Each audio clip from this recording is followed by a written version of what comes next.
இந்த வேலையிலும் கர்த்தர் நம்மை ஒருங்கிணைத்து இந்த ஜெபக்கூடுகளை நம்ம கேரக்டர் ஸ்டடீஸ்ல ஒவ்வொருத்தரையா நம்ம பார்த்துட்டு வரோம். இந்த நாளிலும் நோவாவை பத்தி பேசும்படிக்கு கர்த்தர் கொடுத்த இந்த தருணத்திற்காக நான் கர்த்தருக்கு நன்றி செலுத்துகிறேன். நோவா நம்ம எல்லாருக்கும் ஒரு தெரிஞ்ச கேரக்டர். அவர் எவ்வளவாய் ஆண்டவரோட இருந்தார், என்னென்ன செய்தார், ஒரு பேழையை உருவாக்கினார், அது எல்லாமே தெரியும். ஆனா நோவானுடைய வாழ்க்கையில இருந்து நாம என்ன கற்றுக்கொள்கிறோம், கர்த்தர் நமக்கு என்ன கற்பித்து தருகிறார், அதுதான் இந்த நாள்ல நம்ம தியானிக்க போறோம். சோ இந்த நோவா அப்படிங்கிற பெயருக்கு என்ன அர்த்தம் அப்படின்னு பார்த்தோன்னா, கம்ஃபர்ட் ஆர் ரெஸ்ட் அப்படின்னு சொல்றாங்க. Comfort or rest. அது வந்து ஆதியாகமம் 5ஆம் அதிகாரம் 29ஆம் வசனத்துல இப்படி சொல்லப்பட்டிருக்குது. கர்த்தர் சபித்த பூமியிலே நமக்கு உண்டான வேலையிலும் நம்முடைய கைகளின் பிரயாசத்திலும் இவன் நம்மை தேற்றுவான் அப்படின்னு சொல்லி நோவான்னு பெயரிடுறாங்க. சோ அதனாலதான் அந்த சபிக்கப்பட்ட ஒரு பூமியில நம்ம தேற்றக்கூடிய ஒரு மனிதனா அவன் இருப்பான் அப்படின்ட்டு அவனுடைய பேரண்ட்ஸ் அந்த பேரை அவருக்கு கொடுக்குறாங்க நோவாக்கு. இவருடைய இன்னைக்கு நம்ம எனிவே அதை டிஸ்கஸ் பண்ண போறோம். ஏனோக்கு மெத்தூசலா. அந்த கிரேட் கிராண்ட்ஃபாதர், தாத்தாவுடைய அப்பா தான் யாருன்னா ஏனோக்கு, கிராண்ட்ஃபாதர் மெத்தூசலா, ஃபாதர் வந்து லாமேக்கு. லாமேக்குடைய ஒரு 182வது வயசுல நோவா பிறக்கிறாரு. அந்த நோவாவுடைய பாத்தீங்கன்னா அராமிக் ரிலீஜியன்ல அந்த கல்தேயருடைய அப்ரஹாம் வந்து அந்த ரிலீஜியஸ்ல பார்க்கப்படும் அந்த லாஸ்ட் ஜெனரேஷன்ல நின்ன ஒரு மனிதன் தான் அந்த நோவா. இவருக்கு வந்து ஒரு வைஃப் இருந்தாங்கன்னு சொல்லப்பட்டிருக்கு. அவங்க பேர் என்னன்னு தெரியாது. அவருடைய 500வது வயசுல அவர் 3 பிள்ளைங்கள அவருக்கு குடுத்தார் கர்த்தர். சேம், காம், யாப்பேத்துன்னு. அவங்களுக்கும் அவங்களுடைய மனைவிகள் சொல்லப்பட்டிருக்கு. ஆனா அவங்க பேர் என்னன்னு தெரியாது. இவருடைய லைஃப் டைம் 950 வருஷம். சோ இத்தனையும் நோவாவுடைய அந்த பேசிக் நேச்சர் ஆஃப் நோவா. சோ இதுல பார்த்தோம்னா நம்ம நிறைய தெரிஞ்சிருக்கிறோம். அந்த ஏனோக்கு, மெத்தூசலா அந்த வழிகள் எப்படி வந்துச்சு அப்படின்ட்டு நம்ம அடிக்கடி நிறைய நேரங்கள்ல அதை கேட்டிருக்கிறோம். இதுல 6ஆம் அதிகாரம் 6ஆம் வசனத்துல என்ன சொல்லப்பட்டிருக்குன்னா, தாம் பூமியிலே மனுஷனை உண்டாக்கினதற்காக கர்த்தர் மனஸ்தாபப்பட்டார். சோ இந்த நோவாவின் பீரியட் எப்ப ஆரம்பிக்குன்னா, கர்த்தர் வந்து இந்த பூமியை பார்த்து அங்க இருக்கிற மனுஷங்க எல்லாம் தீங்கான காரியங்களை பண்றாங்க, கர்த்தருக்கு விரோதமான காரியங்களை பண்றாங்க.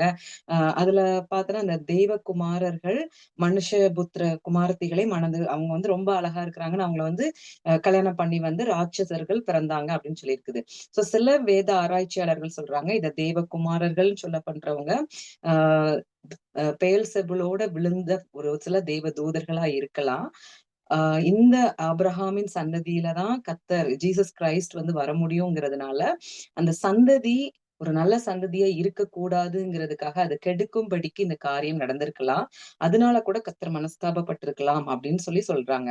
சோ எப்படியோ அந்த கர்த்தருக்கு ஏன் நான் மனுஷனை உண்டாக்குனேன் அப்படிங்கிற ஒரு மனஸ்தாபம் வரும்போது அவர் இந்த பூமியே வேண்டாம், இதை நான் அழிக்க போறேன் அப்படின்ட்டு சொல்றாரு. 6ஆம் அதிகாரம் 6, 7 வசனங்கள்ல பார்த்தோன்னா, முதலாவது மனுஷனை உண்டாக்கினதற்காக அவர் மனஸ்தாபப்படுகிறார். அப்புறம் இந்த சிருஷ்டி எல்லாத்தையும் நான் வந்து அழிச்சு போட்டுறேன், நிக்கிரகம் பண்ணுவேன் அப்படின்னு சொல்றாரு.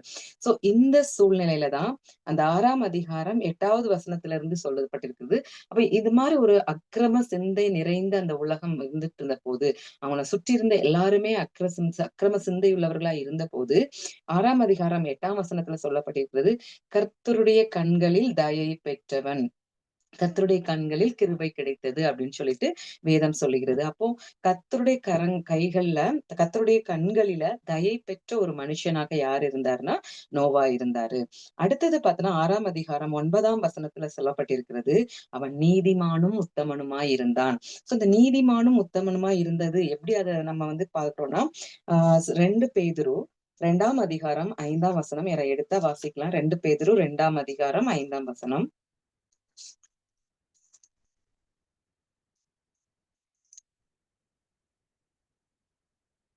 பூர்வ உலகத்தையும் தப்ப விடாமல் நீதியை பிரசங்கித்தவனாகிய நோவா அப்படின்னு சொல்லிட்டு இருக்குது.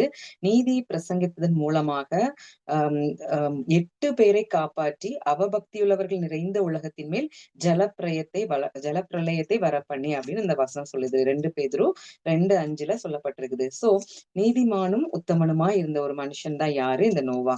சோ முதலாவது அவனுடைய கேரக்டர் என்ன இருந்ததுன்னா, கர்த்தருடைய கண்களில தயை பெற்றான். அப்போ எல்லாரும் அக்கிரம சிந்தையில இருந்த போது நோவாவுடைய வழிகள் மாத்திரம் வேறு பிரிக்கப்பட்டிருந்தது. 2வது காரியம், அவன் வந்து தேவனுக்கு முன்பாக நீதிமானும் உத்தமனும். அவன் கர்த்தரை நேசித்தான், கர்த்தருக்கு கீழ்ப்படிந்தான், அவருடைய வார்த்தையை விசுவாசித்தான். அதனாலதான் அவன் என்ன பண்ணிட்டான்னா, ஒரு எக்ஸாம்பிளா மத்தவங்களுக்கு கர்த்தர் சொல்லும்படிக்கு புதிய ஏற்பாட்டுல அவனுடைய பெயர் உபயோகப்பட்டது.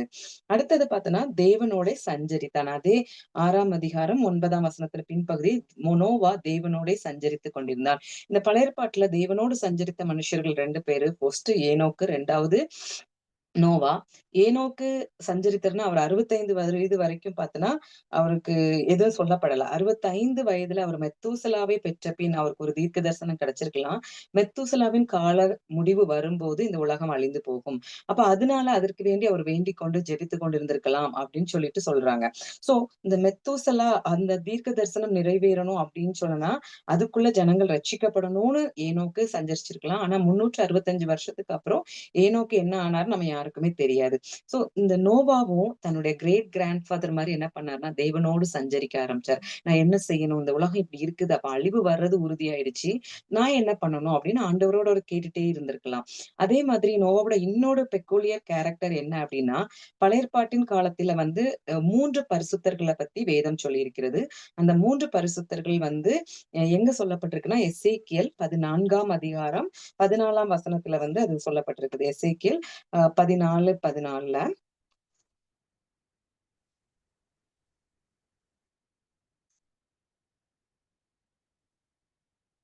14:14 இப்படியாய் சொல்லியிருக்கிறது. அப்பொழுது அப்பொழுது நோவா, நோவா, தானியேல், தானியேல், யோபு ஆகிய இம்மூன்று புருஷரும் அதன் நடுவில் இருந்தாலும் அவர்கள் தங்கள் நீதியினால் தங்கள் ஆத்துமாக்களை மாத்திரம் தப்புவிப்பார்கள் என்று கர்த்தராகிய ஆண்டவர் சொல்லுகிறார். ஆமென். இது 14ல இருந்து 20 வரைக்கும் நீங்க டைம் கிடைக்கும்போது வாசிச்சு பார்த்தன்னா, நோவா, தானியேல், யோபு பழைய ஏற்பாட்டுல நீதிமான்களாக, பரிசுத்தவான்களாக காணப்பட்ட அந்த 3 பேருன்னு எசேக்கியேல் தீர்க்கதரிசி மறுபடியும் மறுபடியுமா அதே இடத்துல சொல்லப்பட்டிருக்கிறது. எசேக்கியேல் 14ஆம் அதிகாரம் 14ல இருந்து 20 வரைக்கும் நம்ம அத வாசிக்கும்போது நம்ம தெரிஞ்சுக்கலாம். அப்போ வந்து இந்த இவரு வந்து என்ன நெனச்சிருக்கலாம், அந்த அழிவு வர்றதுக்குள்ள கர்த்தர் எதையாவது செய்ய மாட்டாரா? அப்படின்னு சொல்லிட்டு அந்த கர்த்தருடைய நோக்கத்தை அறிந்த நோவா, அந்த ஜனங்களுக்காக திறப்புல நின்று ஜெபித்திருக்கலாம். ஒருவேளை ஆண்டவரே என்னுடைய ஜனங்கள் இன்னும் பாவத்துல இருக்கிறாங்க, அக்கிரம சிந்தையோடு இருக்கிறாங்க. இவங்க எப்ப மனம் திரும்புவாங்க அப்படின்னு சொல்லிட்டு, அந்த திறப்புல நின்று அவர் வந்து ஜெபிச்சிருக்கலாம். இல்ல இந்த 2ஆம் வருகை இப்போ கர்த்தர் ஏன் தாமதப்படுத்தினார்? ஆண்டவராகிய இயேசு கிறிஸ்து சொன்னார், நான் மறுபடியும் வருவேன்னுட்டு. ஆனா ஆண்டவர் வந்து இன்னும் தாமதப்படுத்திக்கிட்டே இருக்கிறாரு. அப்ப நம்ம நம்புறோம், இன்னும் எல்லா ஜனங்களும் ரட்சிக்கப்படணும்னு சொல்லிட்டு. சோ அப்பமும் அந்த பெருவெள்ள அழிவு வந்து சொல்லப்பட்டிருந்தாலும் தீர்க்க தரிசனம், அது வரும் வரைக்கும் நோவா வந்து ஜெபித்துக் கொண்டே இருந்திருக்கலாம். ஏன்னா 6:13ல கர்த்தருடைய வார்த்தை சொல்லுது, நான் பூமியை அழிப்பேன் அப்படின்னு சொல்லிட்டு சொல்லுது. அதுக்கப்புறம் 14வது வசனத்துல இருந்து பார்த்தோம்னா, கர்த்தர் ஒரு பெரிய காரியத்த நோவாக்காக நியமிக்கிறாரு. என்ன சொல்றாரு? நீ ஒரு பெரிய பேழையை உண்டாக்கு. அதுதான் உனக்கு கொடுக்கப்பட்டிருக்கிற வேலை. அந்த பேழை வந்து கொப்பேர் மரத்துல இருக்கணும் அப்படின்னு சொல்லியிருக்கிறாரு. இந்த பேழை என்பது எதை குறிக்கும்னா, கிறிஸ்து இயேசுவை குறிக்கும். எபிரெயர் 11ஆம் அதிகாரம் 7ஆம் வசனம் இப்படி சொல்லுகிறது. பேழை அவன் குடும்பத்தை ரட்சித்தது போல நம்மை ரட்சிக்கும் பேழை கிறிஸ்துவே அப்படின்னு சொல்லிட்டு சொல்லப்பட்டிருக்கு. எபிரெயர் 11:7ல. அப்போ அவர் ஒரு வேலையை குடுக்குறாரு. நீ ஒரு பேழைய உண்டு பண்ணுப்பா அப்படின்னா, இவரு அதுக்கு என்ன கேள்வியுமே கேட்கல. பேழைய உண்டாக்க சொன்னாரு. இந்த மரத்தினால உண்டாக்க சொன்னாரு. நான் உண்டாக்குறேன் அப்படின்னு சொல்லிட்டு. ஆனா கர்த்தருடைய வசனம் சொல்லுது, அந்த பேழை ஒரு 8 பேர எத்தனையோ விதமான உயிரினங்கள காத்தது போல, இன்றைய நம்முடைய பேழையார் கர்த்தராகிய இயேசு கிறிஸ்து. அவர் நம்மை காக்கும்படிக்கு, நம்மை ரட்சிக்கும்படிக்கு ஒரு பேழையாக இருக்கிறார். அது வந்து அந்த பேழை வந்து கிறிஸ்துவை குறிக்கும். இன்னொரு இடத்துல இந்த பேழை வந்து ஞான ஸ்நானத்திற்கு அடையாளமாக சொல்லப்பட்டிருக்கிறது. 1 பேதுரு 3ஆம் அதிகாரம் 20, 21ல அத குறிச்சு சொல்லப்பட்டிருக்கிறது. 1 பேதுரு 3ஆம் அதிகாரம் 20, 21. அந்த ஆவிகள் பூர்வத்திலே நோவா பேழையை ஆயத்தம் பண்ணும் நாட்களிலே தேவன் நீடிய பொறுமையோட காத்திருந்த போது கீழ்ப்படியாமற் போனவைகள் அந்த பேழையிலே சிலராகிய 8 பேர் மாத்திரம் பிரவேசித்து ஜலத்தினாலே காக்கப்பட்டார்கள். அதற்கு ஒப்பனையான ஞானஸ்நானமானது மாமிச அழுக்கை நீக்குதலாய் இராமல் தேவனை பற்றும் நல் மனசாட்சியின் உடன்படிக்கையாய் இருந்து இப்பொழுது நம்மையும் இயேசு கிறிஸ்துவினுடைய உயிர்த்தெழுதலினால் இரட்சிக்கிறது. ஆமென். அப்போ பேழையில இருந்து 8 பேரு ஜலப்பிரளயத்துக்கு தப்பி அந்த ஜலத்துல மிதக்கக்கூடிய ஒரு பேழையின் மூலம் கர்த்தர் ரட்சித்தது போல, புதிய ஏற்பாட்டின் காலத்துல என்ன செய்கிறார்? அவர் நமக்கு ஞானஸ்நானத்தை கட்டளையிட்டு இருக்கிறார். இந்த ஞானஸ்நானத்தின் மூலமாக நம்ம உலகத்திலிருந்து வேறு பிரித்து, கர்த்தருடைய சமூகத்துல நிறுத்தி, இந்த உலகத்தின் எல்லா விதமான அழுக்கான சிந்தைகள்ல இருந்து, அழுக்கான காரியங்களிலிருந்து, அக்கிரம சிந்தையுள்ள எண்ணங்களிலிருந்து நம்மளை வேறு பிரித்து, கர்த்தர் அவருக்கான ஒரு சந்ததியாய் நம்மள உருவாக்கி இருக்கிறார். அப்ப அவர் வந்து அந்த ஒரு ரட்சிப்பை வந்து நமக்கு ஞானஸ்நானத்தின் மூலமா கொடுத்திருக்கிறார். சோ அந்த பேழை கர்த்தர் முதலாவது குறிப்பிடுகிறது கிறிஸ்துவை குறித்து குறிப்பிடுகிறார். 2வது இந்த பேழை எதற்கு சாட்சியா இருக்குன்னா, ஒரு ஞானஸ்நானத்துக்கு சாட்சியா இருக்கிறது.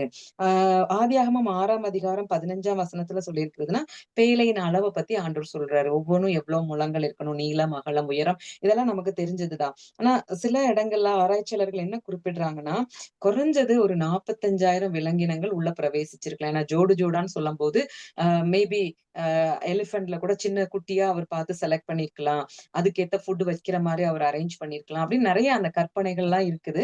சோ ஆனா அத நம்ம அவ்வளவு டீப்பா நம்ம உள்ள போக போறதில்ல. அப்ப அந்த பேழை அப்படிங்கும்போது, அந்த அளவு கூட கர்த்தர் சொல்லும்போது, அவர் எதுவுமே அதுக்கு எதிர் பேச்சு பேசாம கீழ்ப்படிந்து அத செய்யும்போது, அந்த ஆ அ 6ஆம் அதிகாரம் 18ஆம் வசனத்துல வந்து இப்படியாய் சொல்லப்பட்டிருக்கிறது. "உன்னுடனே என் உடன்படிக்கையை ஏற்படுத்துவேன். நீயும் உன்னோடே உன் குமாரரும், உன் மனைவியும், உன் குமாரரின் மனைவிகளும் பேழைக்குள் பிரவேசியுங்கள்." அப்படின்னா, ஒரு அழிவு வரப்போகுது அப்படின்னு சொல்லும்போது, அந்த ஆபத்து நேரிடும் சூழ்நிலை வரும்போது, கர்த்தர் அவருடைய பிள்ளைகளை நினைவு கூறுகிறார். அப்ப இந்த இடத்துல நோவா கர்த்தரோடு சஞ்சரித்தார். நீதிமானா இருந்தார், உத்தமனா இருந்தார், கர்த்தருக்கு கீழ்ப்படிந்தார், விசுவாசித்தார். எல்லாவற்றிலும் அவர் சிறந்த ஒரு மனிதனா இருந்தபோது, அவர் மாத்திரமல்ல, அவரோடு இருந்த அவர் குடும்பத்தையும் கர்த்தர் நினைந்தருளினார். இன்னைக்கு நாம எப்படி இருக்கிறோம்? நம்மளுடைய ஜெபங்கள், நம்ம எவ்வளவு ஜெபிக்கிறோமோ, கர்த்தர் நம்மளுடைய குடும்பத்தையும் நம் மூலமாக அவர் வந்து அவருக்குள்ளாக கொண்டு வர முடியும். அவர்களுடைய ஆபத்துக்கள இருந்து காப்பாற்றிக் கொள்ள முடியும். அதுதான் இதுல ஆண்டவர் வந்து ஒரு உடன்படிக்கையாக நோவாவோடு ஏற்படுத்துகிறார். 6ஆம் அதிகாரம் 22ஆம் வசனத்துல நம்ம பார்த்தோம்னா, நோவாவுடைய கீழ்ப்படிதல். ஏன்னா நோவா அப்படியே செய்தான். தேவன் தனக்கு கட்டளையிட்டபடியெல்லாம் அவன் செய்து முடித்தான் அப்படின்னு சொல்லிட்டு அந்த வசனம் சொல்லியிருக்கிறது. அப்போ நோவாவுடைய கீழ்ப்படிதல், தேவனுக்கு கீழ்ப்படிந்தால் பாதுகாப்பு உண்டு. அதை நாம் இந்த வசனத்தின் மூலமாக அறிந்து கொள்கிறோம். அப்ப இன்றைய நாட்களில நோவாவை போல அந்த கீழ்ப்படிதல் நம்மளுடைய உள்ளங்களிலும், நம்மளுடைய வீடுகளிலும் நாம் பின்பற்றுகிறோம். அந்த கீழ்ப்படிதல் இருக்கும்போது கர்த்தர் நம்மை பாதுகாப்பார். நோவா காலத்துல இதெல்லாம் சில குவாலிட்டீஸ் ஆஃப் நோவா. அதுதான் நான் சொல்லிட்டு இருக்கிறேன். அப்ப ஃபர்ஸ்ட் வந்து நம்ம பார்த்தோம். நோவா வந்து ஆண்டவருடைய கட்டளைக்கு கீழ்ப்படிந்து பேழையை உண்டாக்கினார். அடுத்து பார்த்தோன்னா, என்ன ஆபத்து வந்தாலும் கர்த்தர் பார்த்துக் கொள்வார்ன்னு தைரியத்தோட அவர் கர்த்தருடைய வார்த்தைக்கு கீழ்ப்படிந்ததுனால, ஆபத்துக்கு அவர் விலக்கி மீட்கப்பட்டார். அ அதே சமயத்துல நோவா காலத்துல வெள்ளம் வந்தது வந்து 2 இடத்துல குறிப்பிடப்பட்டிருக்கிறது. 7ஆம் அதிகாரம் 10ஆம் வசனத்துல வந்து வெள்ளம் உண்டாச்சு. 7 நாள் சென்ற பின்பு பூமியின் மேல் ஜலப்பிரளயம் உண்டாயிற்று அப்படின்னு சொல்லிட்டு வசனம் சொல்லுது. இதே வசனத்த இயேசு கிறிஸ்து வந்து எங்க குறிப்பிடுகிறார்ன்னா, மத்தேயு 24ஆம் அதிகாரம் 37 39வது வசனத்துல சொல்லப்பட்டிருக்கிறது. லூக்கா 17ஆம் அதிகாரம் 26, 27 இந்த வசனங்கள்ல ஜலப்பிரளயம் நேரிட்டது, வெள்ளம் வந்தது அப்படிங்கிறடைய சாட்சி வந்து இங்க புதிய ஏற்பாட்டுல நாம் காண்கிறோம். அது மாத்திரம் இல்லாம சில பேர் வந்து நம்ம உலக பிரகாரமான சாட்சி, அடையாளங்களை கேட்கிற சந்ததியா இருப்போமானால், அதுக்கும் கர்த்தர் சொல்லியிருக்கிறாரு. நிறைய ஆராய்ச்சியாளர்கள் கண்டுபிடிச்சது என்னன்னா, ஆஹ் மலை உச்சிகளில கடல்வாழ் உயிரினங்களின் படிமங்கள் கிடைத்ததா நெறைய ஆராய்ச்சியாளர்கள் வெளியிட்டிருக்கிறாங்க. அப்ப இந்த கடல்வாழ் உயிரினங்களுடைய அந்த படிமங்கள் எப்படி ஒரு மலையில போய் இருந்திருக்க முடியும்? அப்ப ஏன்? அப்படின்னு அவங்க ஆராய்ச்சி பண்ணும்போது, இந்த ஜலப்பிரளயம் வந்தது உண்மையா இருக்கலாம் அப்படின்னு சொல்லிட்டு ஒரு நம்பத்தகுந்த ஒரு சாட்சியாச்சுது. 7ஆம் அதிகாரம் 13ஆம் வசனத்துல எடுத்துட்டோம்னா, விசுவாசித்தால் விசுவாசத்தால் நம்ம ரட்சிக்கப்படுவோம் அப்படிங்கிறதற்கு நோவா ஒரு எடுத்துக்காட்டா இருந்தாரு. ஏன்னா எபிரெயர் 11:7 இப்படியாய் சொல்லுகிறது. எபிரெயர் 11:7. விசுவாசத்தினாலே நோவா தற்காலத்திலே காணாதவைகளை குறித்து தேவ எச்சரிப்பு பெற்று பயபக்தியுள்ளவனாகி தன் குடும்பத்தை ரட்சிப்பதற்கு பேழையை உண்டு பண்ணினான். அதனாலே அவன் உலகம் ஆக்கணைக்குள்ளானதென்று தீர்த்து விசுவாச விசுவாசத்தினால் உண்டாகும் நீதிக்கு சுதந்திரவாளி ஆனான். ஆமென். சோ மழை வருமா, வெள்ளம் வருமான்னே அவருக்கு தெரியாது. ஆனாலும் கர்த்தருடைய வார்த்தைக்கு கீழ்ப்படிந்தார். அந்த விசுவாசம் அவருக்குள்ள இருந்ததுனால தான் அவர் ரட்சிக்கப்பட்டார். அடுத்து 7ஆம் அதிகாரம் 16வது வசனத்துல நம்ம பார்க்கிறோம். கர்த்தர் நோவாவையும் அவர் குடும்பத்தையும் உள்ள போனோனே அந்த பேழையை அடைத்து போட்டார். அப்போ இப்ப நம்ம பார்த்தோம் நோவா வந்து அவருடைய அந்த கீழ்ப்படிதல், தேவனோடு நெருங்கி இருத்தல், எல்லா காரியம் அந்த குவாலிட்டீஸ் நம்ம தியானிச்சோம். ஆனா அப்படி இருக்கிறவங்களுக்கு கர்த்தர் ரட்சிப்பையும், பாதுகாப்பையும் கட்டளையிடுவாரு. ஆனா மற்ற ஜனங்களுக்கு என்ன ஆச்சுன்னா, அவங்க வந்து தட்டுனாலும் அந்த டோர தொறக்க முடியல. ஏன்னா கீ யார்ட்ட இருந்துச்சுன்னா, கர்த்தருடைய கையில இருந்துச்சு. நம்ம இதே சம்பவத்த எங்க பார்க்கலாம் அப்படின்னு சொன்னா, மத்தேயு 25ஆம் அதிகாரம் 10லருந்து 11 வசனத்துல பார்த்தன்னா, அந்த கன்னிகைகள் மறந்து போனதன் நிமித்தமா எண்ணெய் கொண்டு வரதுக்கு அவங்க திரும்பி வந்தபோது, பரலோகத்தின் வாசல் அடைக்கப்பட்டது. அப்போ இன்றைய நாள்ல நம்ம எப்போ கர்த்தரை தேடணுமோ, எப்போ அவர் மீது விசுவாசம் வைக்கணுமோ, அந்த நேரத்தை நாம் தவற விடுவோமானால், உள்ள சேர்த்துக் கொள்ளப்பட முடியாது. அப்போ வெளியில நம்ம விட்டு நம்மள வெளிய அவர் விட்டு கதவ அடைச்சுட்டுன்னா, நம்ம எங்க போக முடியும்? இந்த கேள்விய கர்த்தர் நம்மிடத்துல வைத்தால், நம்மளுடைய பதில் என்னவா இருக்கும்? நோவா அன்றைக்கு கர்த்தருடைய வார்த்தைக்கு கீழ்ப்படிந்தது நிமித்தமா, அவருக்கு மேல அவன் வந்து காணாதவைகளை குறித்து கூட ஒரு விசுவாசம் உள்ளவனா இருந்து, அந்த கீழ்ப்படிதலில நிலைத்திருந்ததுனால, கர்த்தர் அவனை பேழையின் உள்ளே விட்டு கதவை அடைத்தார். மற்ற ஜனங்கள் எல்லாம் அந்த ஜலப்பிரளயத்துல மாண்டு போனார்கள். அப்ப இன்றைய நாட்களில புதிய ஏற்பாடு நமக்கு தெளிவா சொல்கிறது. மனுஷகுமாரன் திரும்பி வரும்போது, மணவாளன் திரும்பி வரும்போது, அவரை சந்திக்க ஆயத்தம் உள்ளவர்களாய் நாம் காணப்படுவோமானால், நாம் உள்ளே அழைக்கப்படுவோம். கல்யாண விருந்துக்குள் ஆட்டுக்குட்டியானவரோடு நம்ம பிரவேசிப்போம் அப்படின்னு வேதம் தெளிவா சொல்லியிருக்கு. ஒருவேளை அந்த ஆயத்தம் நம்மளிடத்துல இல்ல, அது எந்த டைம்ல இருக்கணுமோ அந்த டைம்ல இல்ல, நம்ம விசுவாசிக்க வேண்டிய நேரத்துல, கீழ்ப்படிய வேண்டிய நேரத்துல, எல்லாவற்றையும் நிராகரித்து கர்த்தரை விட்டு தூரமாய் போனோமானால், கதவு அடைக்கப்படும். நாம் கைவிடப்பட்டவர்களாய் வெளியே நிற்க வேண்டிய ஒரு சூழ்நிலை வரும். அததான் இந்த வசனத்தின் மூலம் கர்த்தர் நம்மளோடு பேசுகிறார். நோவா கர்த்தருடைய வார்த்தைக்கு மாத்திரமே அவர் கீழ்ப்படிந்தார். மற்ற எந்த காரியங்களையும் குறித்து அவர் வந்து யோசிக்கவே இல்ல. அதனாலதான் அவர் வந்து அந்த அவருடைய ஜெயத்தையும் பெற்றுக்கொண்டார், ரட்சிப்பையும் சுதந்தரித்துக் கொண்டார். இப்ப ஒருவேளை அவர் அந்த பேழையை உண்டாக்கும்போது, எத்தனையோ பேர் அவர எத்தனையோ விதமான அந்த மாக்கிங் அவர வந்து எவ்வளவோ பேசியிருக்கலாம். அப்போ அதுக்கு அவர் செவி கொடுத்திருந்தனா, இந்த ஒரு பெரிய வேலை கர்த்தர் கொடுத்த வேலைய அவரால செய்து முடித்திருக்க முடியாது. இன்னைக்கு நம்ம கர்த்தரை ஏற்றுக்கொண்டு போகும்போது நெறைய பேர் சொல்லுவாங்க, பெரிய பரிசுத்தவாட்டின்னு நினைப்பு அப்படிலாம் சொல்லுவாங்க. ஆனா நாம எப்படி நடந்து கொண்டிருக்கிறோம்? அப்ப அந்த காரியத்த நம்ம நோவா இடத்துல இருந்து கற்றுக்கொள்ளணும். நான் கர்த்தருடைய வார்த்தைக்கு மாத்திரம் தான் செவி கொடுப்பேன். மற்றவங்கள பத்தி எனக்கு கவலையே இல்ல நம்ம சொல்லி இருந்தோமானால், ரட்சிப்பை சுதந்தரித்துக் கொள்வோம், ஜெயத்தை பெற்றுக்கொள்வோம். அதுக்கு அடுத்தது 8ஆம் அதிகாரம் 16வது வசனத்துல இன்னொன்னு சொல்லப்பட்டிருக்கிறது என்னன்னா, நோவா குடும்பத்தாரின் பொறுமை. இப்ப அவங்க வந்து பொறுமையோட அந்த பேழைக்குள்ள இருந்தாங்க. ஜலம் வற்றி போக வரைக்கும் காத்திருந்தாங்க.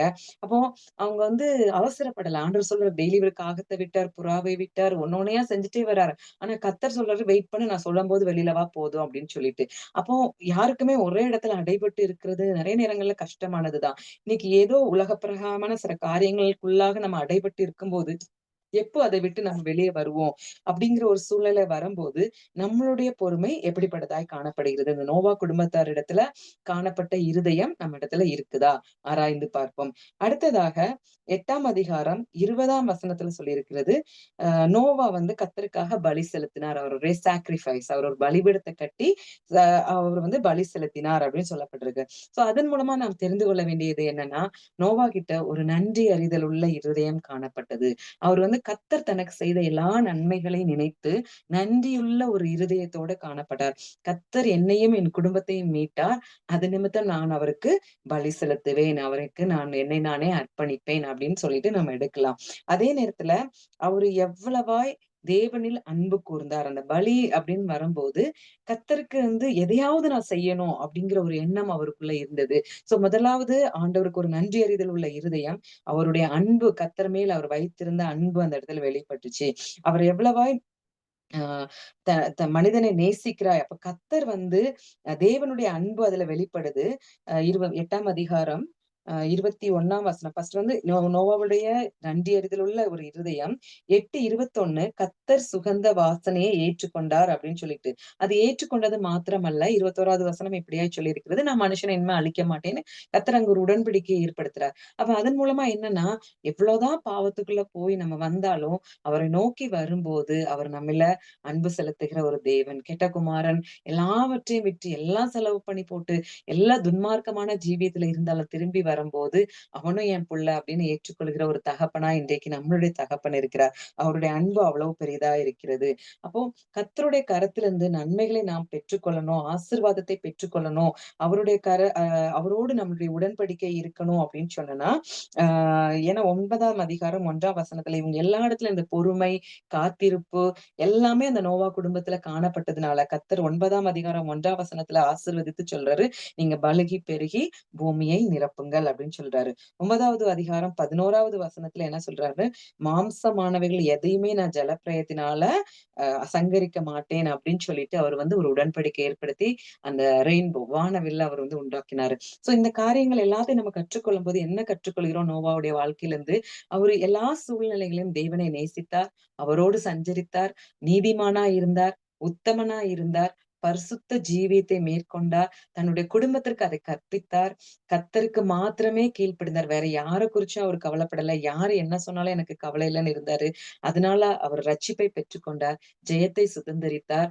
இந்த உலகத்துல வந்து மறுபடியும் அந்த ஒரு பெரிய சந்ததியை உருவாக்குறதுக்கு அவருடைய குடும்பம் தேர்ந்தெடுக்கப்பட்ட ஒரு குடும்பமா இருந்தது.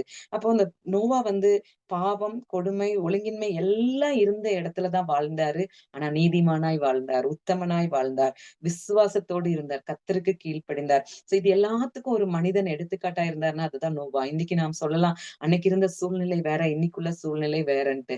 மேபி டெக்னாலஜி இம்ப்ரூவ் ஆயிருக்கலாம். ஆனா சூழ்நிலைகள் ஒன்றுதான். அன்றைக்கு இருந்ததும் ஒன்றுதான், இன்றைக்கு இருந்ததும் ஒன்றுதான். ஆனா நாம் எவ்வளவு நேரம் கர்த்தருடைய சமூகத்துல நம்ம நேரத்தை செலவிடுகிறோம்? அவரோடு அந்த சஞ்சரிக்கிற அனுபவத்தை நாம் பெற்றுக் கொண்டிருக்கிறோமா? இல்ல நோவாவிடத்துல காணப்பட்ட எல்லா காரியங்களிலும் எத்தனை காரியத்தை நாம சுதந்திரித்திருக்கோம். அந்த குவாலிட்டிஸ்ல எத்தனை குவாலிட்டிஸ் ஆண்டவரே என்னிடத்துல இருக்குதுன்னு நம்மள நாமே நான் ஆராய்ச்சி பண்ணுவோம். நோவா எல்லாம் தன்னை சுற்றி இருந்த எல்லாமே பாவமும், கொடுமையும், ஒழுங்கின்மை தான் இருந்தது. ஆனா அந்த சூழ்நிலையிலையும் கர்த்தரை நோக்கி அவர் வந்து ஒரு நல்ல ஆத்துமாவாக நின்னதுனாலதான் ரட்சிப்பை சுதந்திரித்துக் கொண்டார். சோ அவருடைய காலத்துல பாத்தீங்கன்னா சில நற்பண்புகள் நம்ம என்னெல்லாம் கற்றுக்கொள்ளலாம் அப்படின்னா, அவரது காலத்துல தேவனை பின்பற்றிய ஒரே ஒரு நபரா அவர் இருந்தாரு. திறப்புல நின்னு ஜெபிச்சிருக்கலாம். ஆண்டவரே என் ஜனங்கள் இப்படி அழிந்து கொண்டிருக்கிறாங்களேன்னு. இன்னைக்கு கர்த்தர் நம்மள இந்த இடத்துல அழைத்திருக்கிறார். இந்த குரூப்ல அனுதினமும் நமக்கு கற்றுக்கொள்கிறோம். அநேக காரியங்களை கற்றுக்கொள்கிறோம். அநேக காரியங்களை ஆண்டவர் வெளிப்படுத்தி தருகிறார். ஆனா நாம அதுக்கு கர்த்தர் நம்மளை தெரிந்து கொள்ளாமல் இருப்பாரானால், நம்ம யாரையோ போல எங்கேயோ இருந்திருப்போமானால் எப்படி வாழ்ந்திருப்போம், எப்படி இருந்திருப்போம். ஆனா கர்த்தர் நம்மளை தெரிந்து கொண்டு இந்த குரூப்ல ஜாயின் பண்ண வச்சு நம்மளுக்கு வந்து அனுதினமும் அவருடைய மன்னாவை கொடுத்து போஷிக்கும்போது, நாம அவருக்கு ரிட்டர்ன் என்ன செய்யணும் அப்படின்னு கேட்கிறதுக்கு நம்ம தயாரா இருக்கிறோமா? அவரோடு நெருங்கிய ஒரு உறவுல வாழ்ந்த ஒரு மனிதன் தான் யோவா. தேவனோடு நெருங்கிய உறவில வாழ்ந்த மனிதன். இன்றைக்கு நம்மளுடைய எல்லா காரியங்களையும் முதலாவது யாருக்கு தெரியப்படுத்துகிறோம்? கர்த்தருக்கு தெரியப்படுத்துகிறோமா? இல்ல நம்மளுடைய உலகத்தாரா இருக்கிற குடும்பத்தாருக்கும், ஃப்ரெண்ட்ஷிப்க்கும் அதிக இம்பார்ட்டன்ஸ் குடுக்கிறோமா? தேவன் சொல்வது நடக்கும் அப்படின்னு ஒரு நம்பின ஒரு மனிதன் தான் யாருன்னா நோவா. ஏன்னா அவங்க வாழ்ந்த இடத்துல என்னன்னா, கடலே கிடையாது. வெள்ளம் வரும் அப்டின்ட்டு ஒரு எதிர்பார்ப்பு யாருக்குமே இருக்க முடியாது. ஆனா ஆண்டவர் சொல்றாரு, "நீ பேழைய உருவாக்குன்னு" அவர் உருவாக்கினார். ஆண்டவரே இங்க கடலும் இல்ல, வெள்ளம் வர்றதுக்குரிய எந்த அறிகுறியும் இல்ல. மலைகள் இருக்கிற இடத்துல எப்படி வெள்ளம் வரும்? எப்படி ஜலப்பிரளயம் வரும்னு அவர் போய் கர்த்தர கேள்வி கேட்கல. ஆனா கர்த்தருக்கு முழு மனதோடு அவர் விசுவாசித்து கீழ்ப்படிந்தார். அதனால வந்து என்ன பண்ணாருன்னா, அவருடைய அந்த ரட்சிப்பின் அனுபவத்தை அவர் பெற்றுக்கொண்டார். அடுத்து பார்த்தோன்னா, அதோட அவர் முடிச்சுட்டு போகல. தொடர்ந்து ஆண்டவரை தொழுது கொண்டார். அவருக்கு வந்து அந்த சாக்ரிஃபைசிங் ஹார்ட் இருந்துச்சு. அந்த நன்றி அறிதல் உள்ள இருதயம் அவரிடத்துல காணப்பட்டுச்சு. சோ நோவாவை குறித்து கர்த்தர் இவ்ளோ காரியங்கள நம்மளோட இன்னைக்கு பேசியிருக்கிறாரு. நம்ம எந்த இடத்துல இருக்கிறோம்? கர்த்தர் மேல எவ்ளோ அன்பு நாம வச்சிருக்கிறோம்? அவருடைய காரியங்களில கர்த்தர் நமக்கு அநேக காரியங்கள அனுதினமும் கற்றுக் கொடுத்துக் கொண்டே இருக்கிறார். அத நம்ம எந்த அளவுக்கு எடுக்கிறோம், எப்படி ஃபாலோ பண்றோம் அப்படிங்கிறத ஒரு சிந்திப்போம். அ நோவாவ நமக்கு முன்பாக ஒரு லைவ் எக்ஸாம்பிளா வச்சுட்டு, ஆண்டவரே இப்படி ஒரு பெர்சன எங்களுக்கு நீங்க வேதத்துல காமிச்சு குடுத்திருக்கிறீங்க. நாங்க இன்றைய நாள்ல இருந்து இந்த மனிதனைப் போல வாழ முடிவெடுக்கிறோம். இந்த மனிதன்ட்ட இருக்கிற நற்பண்புகள் எங்களிலும் வளரட்டும் அப்படின்னு ஒப்புக் கொடுப்போம். கர்த்தர் தாமே இந்த வார்த்தைகளை ஆசீர்வதிப்பாராக. ஆமென்.